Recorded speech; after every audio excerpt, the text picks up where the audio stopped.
is 6:02 p.m. We are ready to begin the workshop session, and we have all council members present. Our first item on the agenda is a public hearing to receive comments on the adoption of the proposed millage rate for fiscal year 2020-2021. This is the second of 3 public hearings scheduled to receive public comments. So without further ado, at this time, I would declare the public hearing open. If you wish to make a public comment, the instructions are on our website, collegeparkga.com, through the city clerk's office.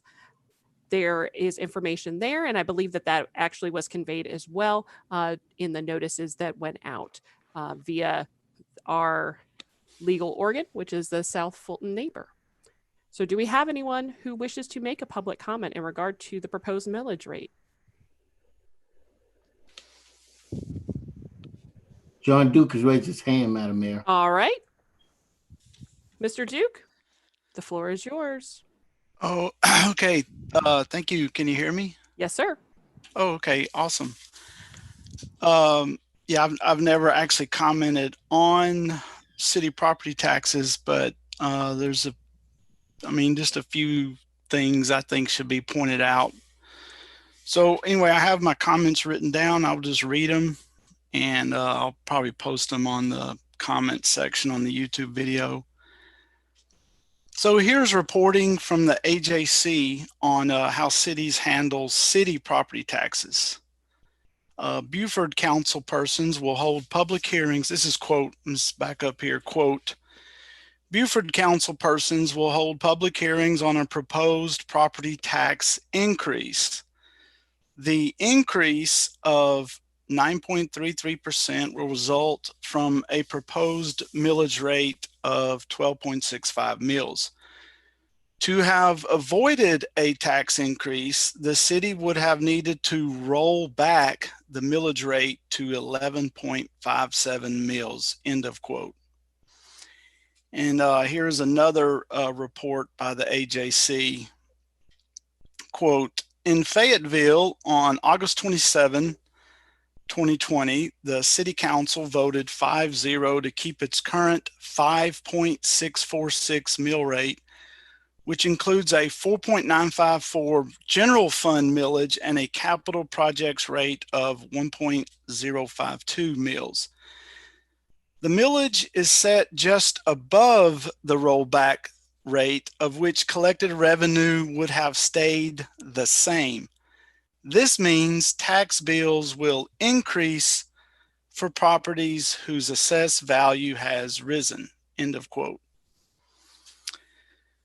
So when someone says, in College Park, we haven't raised taxes, that's a little bit, it's a lot disingenuous. In my opinion, the city has raised city property taxes because in order to keep taxes level, you would need to roll back the millage rate due to the fact that property values are increasing here, and therefore College Park is collecting millions more in total revenue each year. So my city of College Park property tax bill, for example, has gone from 128 to 324 to 560, and that's in 3 consecutive years. So that is a 330% increase in my city property tax bill. For comparison, my Fulton County tax bill that I pay to the county for schools, is what that's used for, has gone from 1,114 to 1,290 over the same period, which is a 16% increase. So City of College Park increased 330%. Fulton County has increased 16%. So I have no idea, honestly, how we came to our current millage rate. But as you can see from the reporting by the Atlanta Journal-Constitution, the millage rate varies widely among different cities, less than 6 in Fayetteville to more than 12 in Beaufort. So, and by the way, we've never had a rollback in city property taxes as long as I've been here, but I'm not I mean, they used to be very, very low anyway. But we don't mind paying taxes if we know what we are getting besides just fire and police protection. I mean, I get that we get fire and police protection, but so here are some questions that I would like to see answered, and they're not rhetorical questions. They're just honest, straight up questions. Number one, I call this 1A. Does anyone know how we came to the millage rate of 12.619? Which seems a bit high. And the follow-up on that question is, will you ever roll back the millage rate as property values continue to increase?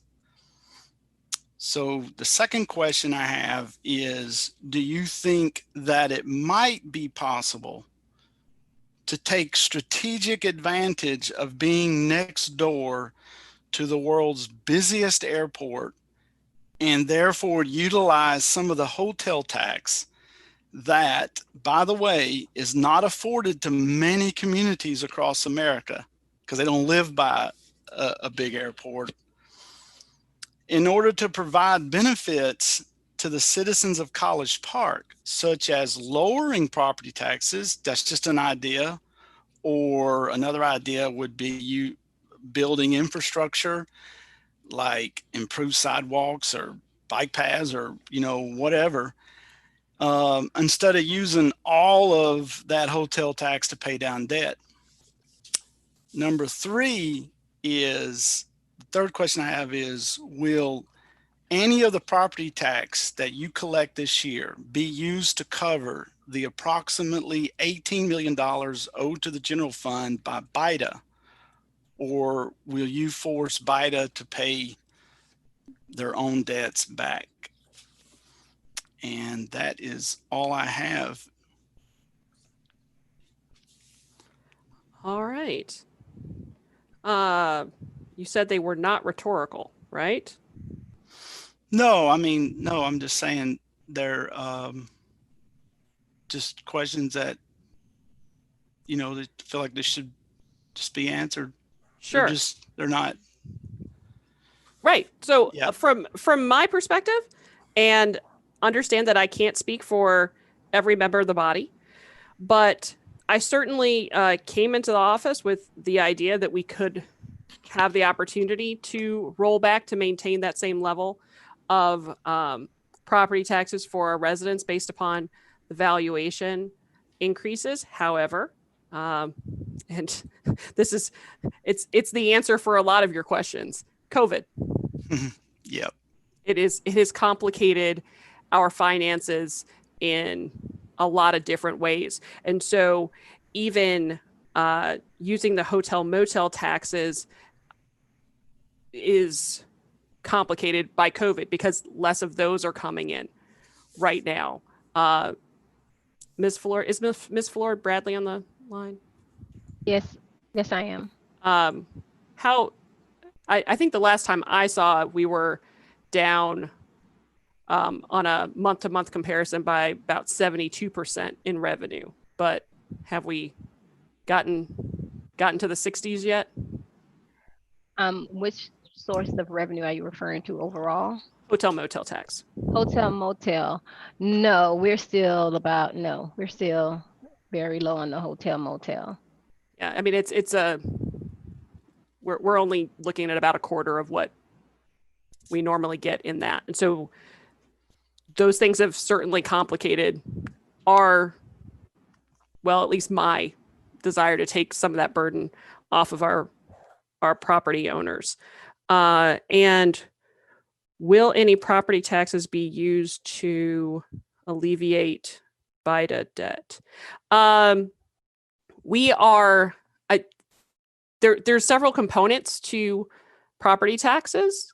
And so the homeowners are one part, business owners are another. And some of the steps that we're taking in the Gateway Center are to help BIDA not rely on other sources to pay down their debt. So it is a process, and it is one that we are cognizant of, and we're trying to make sure that they are paying their own way. Now, as far as your first question, how did we get to 12.619? I can't answer that, but can anyone else on the line? Yes, I can probably partially answer it. All right. The last time we raised the millage rate was during the Great Recession. And we were at that point in time drawing down our reserve at the worst point by about $12 million a year. And that was about the time, and we had continued to not lay off staff, and we continued to maintain all the services. And we had even given a couple raises. And at that point, I was one probably who was pushing it. I'm not saying others weren't in agreement with it. I said, we can't keep going on this way. So we, at that point, made some radical things. And we had an early out program. And one of the things we did along the way, in addition to an early out program where we reduced some of the staff, as I recall, we raised the millage rate. So that's how we got there. I've got some other comments Feel free. if you're finished, Mayor. Yes, sir. Go for it. I explained some of this in my email that I send out to people that are on my email list, but we had a really good document put together called the Budget in Brief. I believe it's out on the website. And Althea came to my virtual ward meeting and did a really great job of walking through a set of slides from that Budget in Brief presentation. One of the interesting points that comes out of the Budget in Brief, and it's nothing like, John, that you see in the budget work sessions. It is very, very clear, lots of good pictures, good breakdown of the budget. But that Budget in Brief, if you look at it, it turns out that homeowner, since you're a homeowner and you're concerned about your taxes, homeowner taxes contribute about $1.5 million to the roughly $30 million general fund. The rest of that, as I recall, and Althea can jump in if she wants to, overall property taxes, I think, were about maybe a third or 38% or something like that of the general fund. And that includes business property, apartments, et cetera, et cetera. And the general fund pays about 67% of a dollar goes to police and fire protection. So, John, the $1.5 million that you help to contribute to as a homeowner is being subsidized by another $28.5 million roughly. Actually, the budget's a little more than $30 million, is being subsidized by that. And as I recall in that report, and I don't even have it in front of me right now, I'm just ad-libbing this, but we had about a $5 million transfer into the general fund in order to not have to cut services in order to keep things going, meet the $30 million level of the fund. One of the reasons I think that you probably saw an increase, obviously you've probably been improving your home, and your neighbors have been improving their home.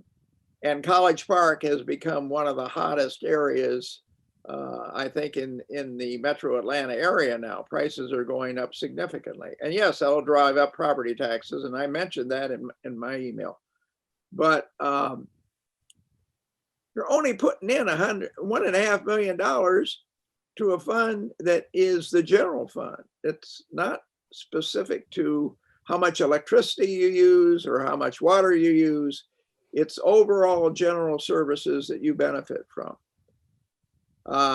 The other thing that's going on, there is a homestead exemption, which if you're talking about your primary home, that homestead exemption can be considerable. So for somebody that doesn't have a very expensive home, you're over that homestead exemption by not very much. So your taxes are going to be real low, because only that difference between where you are and the level of the exemption is what gets taxed. But if you have a home that is more expensive to start with, regardless of what the taxes have changed, but if you have a $400,000 home, let's say, versus a $65,000 home, then you get the full weight of the tax value, of the change in value of your home. It's being hit by that full weight of the millage rate once because you're subtracting 45 or whatever the homestead exemption is this year from that. So more expensive homes are going to see a much bigger rise in taxes just to their home value going up than you will if you're, just above or below even the exemption limit. So anyhow, I strongly recommend you look at the budget in brief. If I actually have all the links out on my website. If you want to go to my website, you probably know what it is. Go to my website, go to the budget page and use the links. There's a link to Althea's presentation that I cut out of my ward meeting. I edited it out and I put it out there on YouTube, and you can get to that. And it does a really great job of explaining the budget. And I just added the link to the chat. And I think you should be able to see that, Mr. Duke, in the chat as well. Anyone else have anything to add? All right. Are there any other comments for the hearing?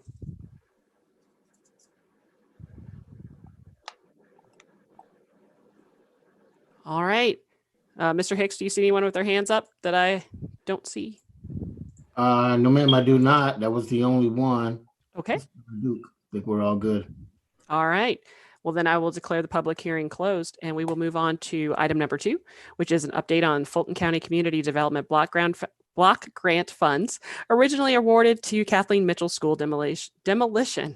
I need to slow down, and reallocated to the splash pad at Charles E. Phillips Park. Who's taking this one? Is Ms. Johnson, Mr. Moore? I'll introduce it briefly, but Ms. Johnson, Director of Recreation and Cultural Arts, is the principal this evening. This is really primarily an educational update in response to the fact that the Fulton County Board of Commissioners authorized the reallocation of Kathleen Mitchell School demolition funds via its Community Development Block Grant Program towards the development and construction of a splash pad environment at Charles C. Phillips Park. So this evening's presentation is a brief update relative to the current status, as well as what steps are to be engaged going forward. With that, I'd like to give Director of Recreation and Cultural Arts, Michelle Johnson, an opportunity to present as noted. Michelle Johnson. Good evening. Thank you, Tim. Good evening, Mayor and Council. So the award was for $584,000 for the construction for the installation of a splash pad at Charles E. Phillips Park. I think I attached a proposed area inside the park for the splash pad for you to look at. And the next steps would be the environmental, along with putting out for bid for that construction for the splash pad, and looking at, I think, spring of 2021, if y'all can believe that. So it was just an update to tell you where we were and looking at what the area was for that park. And how super exciting to get a splash pad at Phillips Park. This is awesome. So if there's any questions. I just had a question with regard to where we are on the matching funds for that. One of the agreements in the approval was that the matching funds would not come out of the budget. Correct. And we've not seen due to COVID, contracts have been a little slow coming from Fulton County. So that is the plan. That was the agreement to do no matching funds. Go ahead, Terrence. So with the $584,000 allocation, that's something that's to be considered in the selection process. So the next step really is to receive the actual agreement from the Fulton County Board of Commissioners, to Michelle's point. And quite frankly, there's not a lot of, that will outline specifically what is anticipated to be matching contributions. And Michelle Johnson, correct me if I'm wrong, there is a reference potentially in that agreement regarding in-kind contributions, value of land and other resources to be made available versus actual cash. So to Councilman Clay's point, there may very well be an opportunity to proceed without any cash commitments. And that's quite frankly the way we would have to go about it, given Mayor and City Council's authorization to this effect during the June 15, 2020 regular meeting, to proceed with this reallocation with the thought that there will not be any cash contribution match. So thus far, that's where we are. How much do we figure that the maintenance cost, the yearly cost for maintenance and taking care of the pool, the splash pad, insurance if it goes up, and any lifeguards, how much do we figure it's going to cost us? So an estimate that was given by Vortex that actually did a mock-up for just the annual operating cost was around $18,000. And then we were figuring based on lifeguards that it might be between 20 or more, just depending on how we decide if we want to generate revenue from the splash pad or if we want to make it a free. So that's something that we would need to talk about, how we wanted to work on programming for that splash pad. Weren't the total operating costs about 30 to 40,000 when you count everything?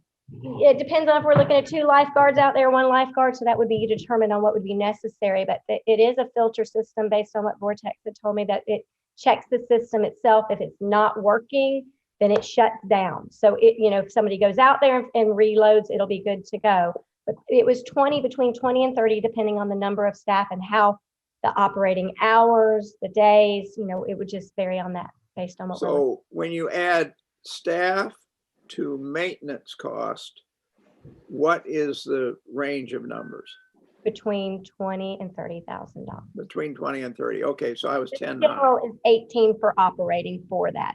Okay. Just for water costs, sewer maintenance, normal parts, chemical, electrical costs, and then on top of that would be do we want to generate revenue, birthday parties with lifeguards, things that we could do different to possibly generate revenue with those lifeguards working. Have they come up with a dimension size of the splash pad, about what the size of it will be? Yes, I cannot recall off the top of my head. It was quite, well, we haven't put it out for bid, so depending on what that cost will be bid. We've got some mock-up, but not necessarily based on the bids, what they're going to build. And so we need to figure out don't we need to figure out the environmental? We need to have that report first before we put it out to bid, correct? Correct. So do we have a timeline from Fulton County as to when that might be complete? We wanted to do it a couple of weeks ago, but we wanted to make sure that we knew exactly where we were going to do the splash pad moving forward. So now that we are inside, the grant is for inside the park, finding the correct location. They would have done the environmental on any part of the park. So the environmental, they would say typically a week or so, but everything has been slowed down due to COVID.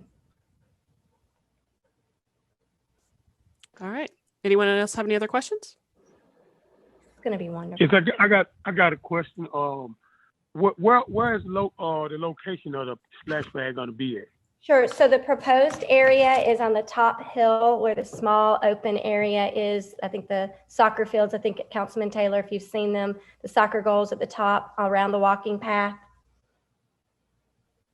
Okay. From one end, the one end's got the playground. So it'd be on the top end by the parking lot, closer to the restrooms, but in Phillips Park.